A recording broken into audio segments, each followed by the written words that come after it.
Hey Wonderfuls!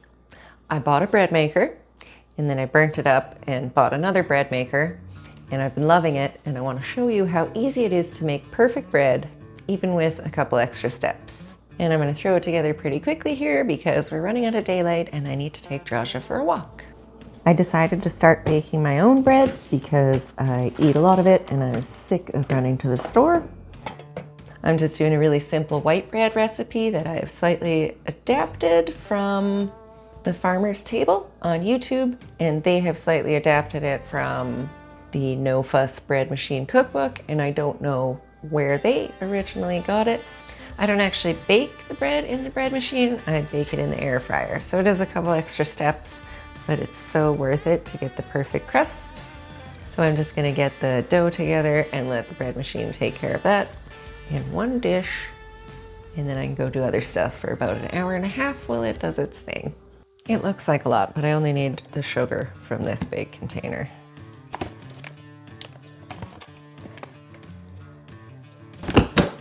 And the order of ingredients does matter.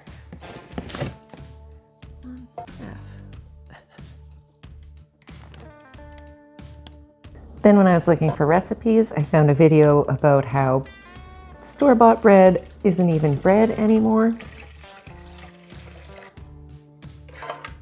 So homemade bread won't last as long as the store-bought stuff because it doesn't have the same junk in it.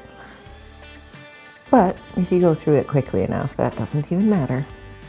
I don't have a flour sifter, so I'm just kind of loosening it up this way. It's a gentle scoop of fluffed flour.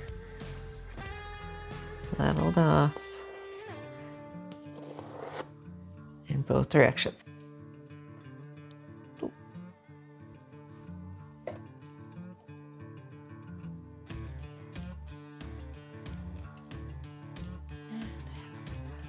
And then that's it. It just goes in the bread maker.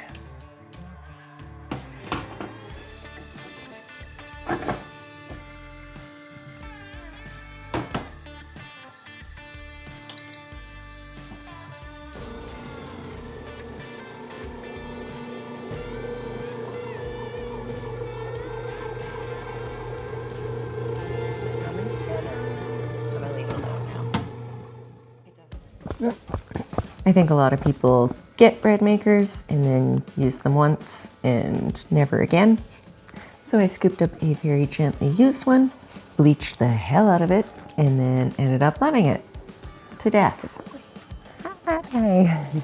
It overheated and started smoking, so I got another one, and the new one has a safety switch on it.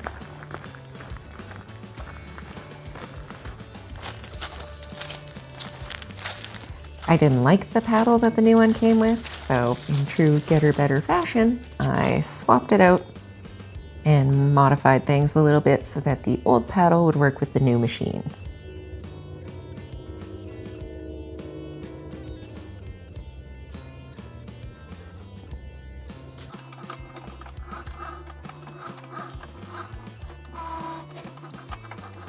There was still a little bit of time left after our walk, so I made a personalized touch for the bread machine.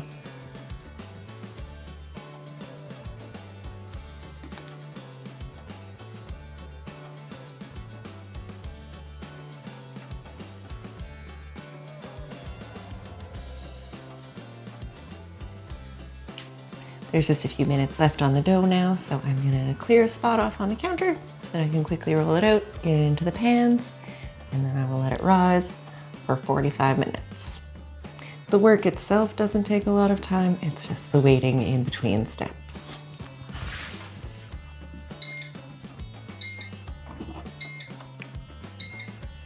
It's got a bubble.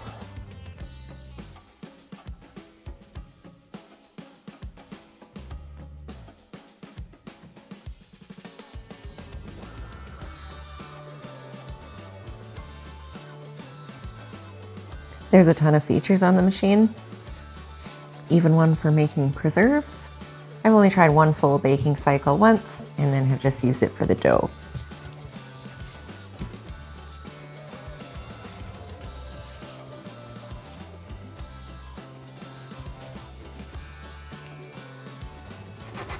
very scientifically and precisely. Split it in half. I love how it saves the hands from most of the hard work, and it controls the heat while it's doing its initial rise. And it'd be extremely convenient to bake it and do everything inside the machine. I just prefer the oven-baked crust. And then, without mangling it too much,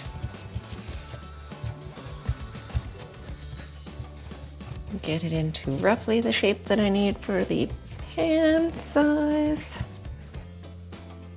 I also like that the machine makes for minimal dishes and minimal exposure to pet hair.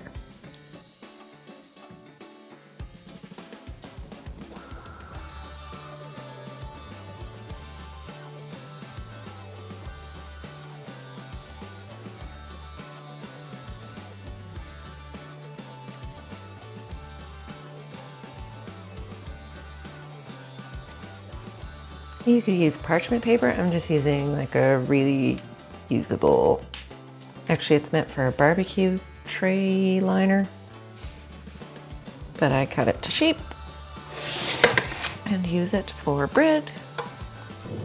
I've got the dough in the bread loaves, in the bread tins, covered with some upside down takeout containers instead of saran wrap and tea towel. And the oven is just running for 5 minutes on low to keep it kind of warm over here. I'll come back in about 40 minutes and do the next step. Since there's a little bit of time before the dough has risen, I'm going to use up some of that rooftop moss and fix up a little terrarium that I did last year. It didn't survive very long.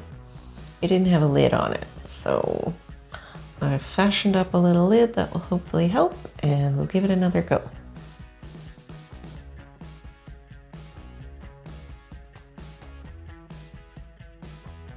The only thing I'm doing differently for the moss this time around is putting peat moss underneath of it instead of just soil. And then I'm adding a makeshift lid that I cut from a plastic container.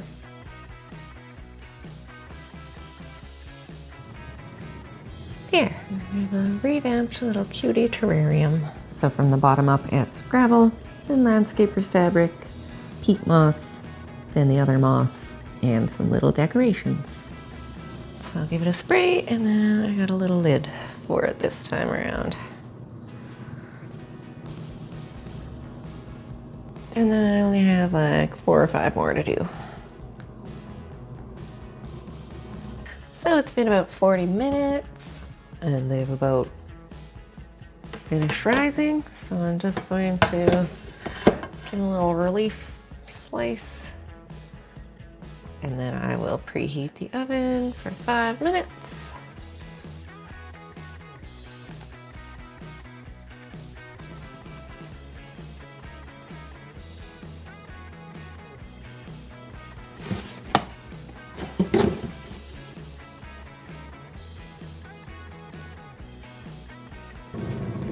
We are preheated. Things have risen up beautifully.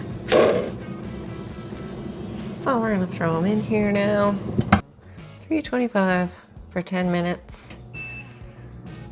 And then we'll spin them around and do them for another 10 minutes.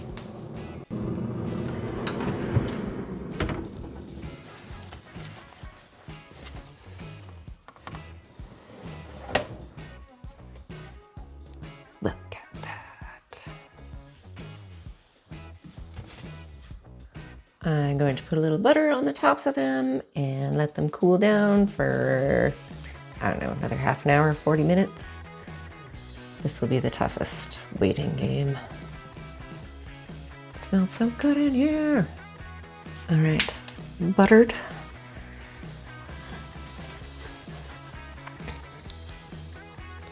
Protected. And cooling.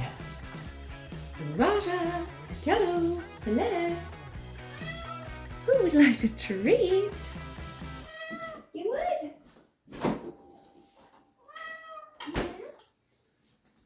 Gotta pay the tax to the sources of all the pet fur while we wait. Oh. Take your time. Did you even chew?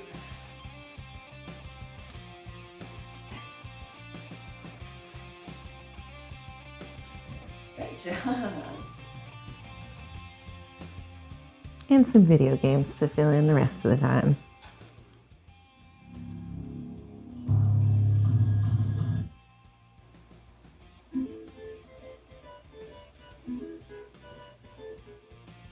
Then, when it's all ready, we bag and freeze or gift one of the loaves and sample one.